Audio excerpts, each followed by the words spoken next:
വേണമെന്ന് വിചാരിച്ചാൽ ഇത്ര ഉള്ളു പരിപാടി. ഈ ഒരു ഫ്ലൈ ഓവറിന്റെ പണി പെട്ടെന്ന് തുടങ്ങുകയും ചെയ്തു. അതേപോലെ നല്ല വേഗത്തിലാണ് ഇപ്പൊ നടന്നുകൊണ്ടിരിക്കുന്നത്. ഇപ്പൊ ഞാനുള്ളത് ഫറൂഖ് ചെറുവണ്ണൂർ ഭാഗത്താണ്. ഇവിടെ ഒരു ഫ്ലൈ ഓവർ വരുന്നുണ്ട്. ഗതാഗത കുരുക്കിന് പരിഹാരമായിട്ട് ഒരു ഫ്ലൈ ഓവർ വരുന്നുണ്ട്.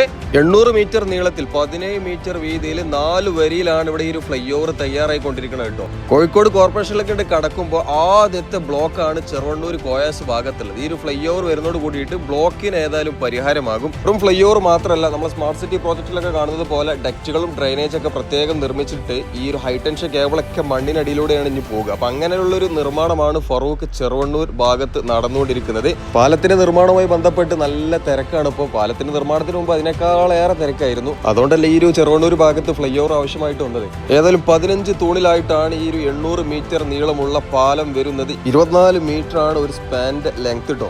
ഏതായാലും പാലത്തിന്റെ പണികൾ നല്ല വേഗത്തിലാണ് നടക്കുന്നത്. മാർച്ച് ആകുമ്പോഴത്തേന് തീരുമെന്ന് കരുതുന്നു. ഏതായാലും ഈ ഒരു ഫ്ലൈ ഓവർ വരുന്നതോട് കൂടിയിട്ട് ചെറുവണ്ണൂർ കോയാസ് ഭാഗത്തുള്ള ഗതാഗത കുരുക്കിന് നല്ലൊരു പരിഹാരം കാണാൻ പറ്റും. പാലത്തിന്റെ പണി കഴിഞ്ഞിക്കാന്നുണ്ടെങ്കിൽ അടിയിൽ അടിപൊളി പാർക്കും ഉണ്ടാവും.